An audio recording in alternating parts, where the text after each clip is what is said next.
Hi everyone, Tiffany here, and I'm just getting ready for my next big trip, which is off to the UK with my best friend Julia.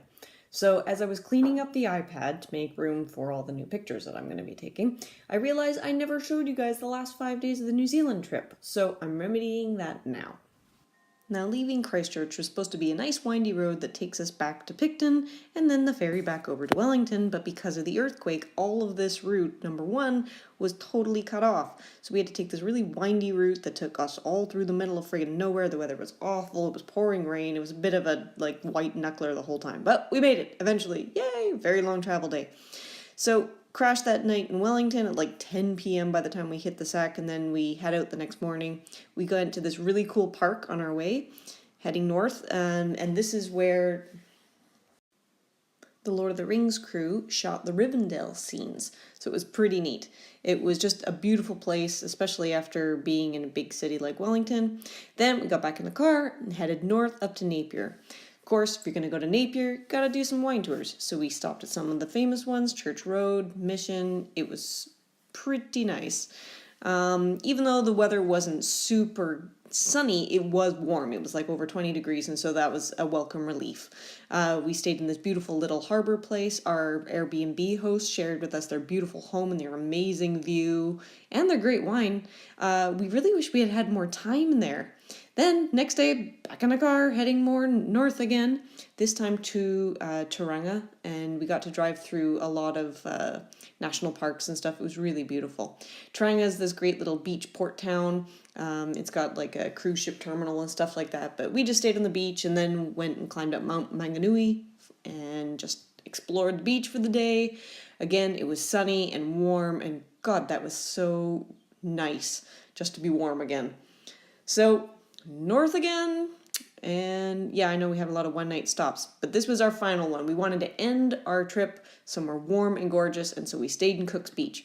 So this is up at, I believe it was called Hahi, I don't know, more commonly known as Cathedral Cove. So we got to where the closest place we could park, and then we hiked in. I think it took about 30-45 minutes, and then we found our gorgeous Cathedral Cove, and it is just stunning. It was exactly what you picture when you think of New Zealand. You've got these gorgeous clear blue turquoise waters and soft sand and like these really neat craggy islands that have been carved out by the sea and lots of happy tourists, and yeah, it was just gorgeous. So it was really nice way to end our trip on a high note and just stay in one place for I think it was a good 3 or 4 nights and just relax. At this point we were pretty burnt out from driving.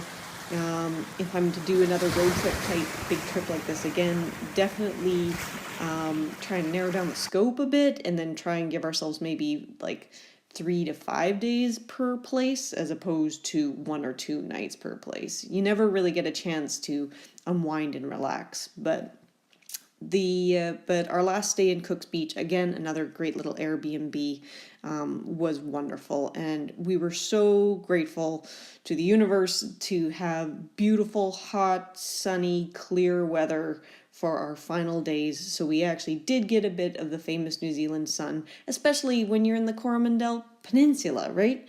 Now this is another cool place. This is called Hot Water Beach. Now what is cool about Hot Water Beach is that you've got these like thermal vents that come up from under the earth, and it heats up the water during a couple of times a day when the tide's at a certain point. And so you get these really hot tidal pools that you can sit in. Sadly, our time came to an end and we had to head back to Auckland. We did stop at this one cool place for lunch and got this really cool picture when the tide was out. Anyway, we had a fantastic time. Thank you so much for watching.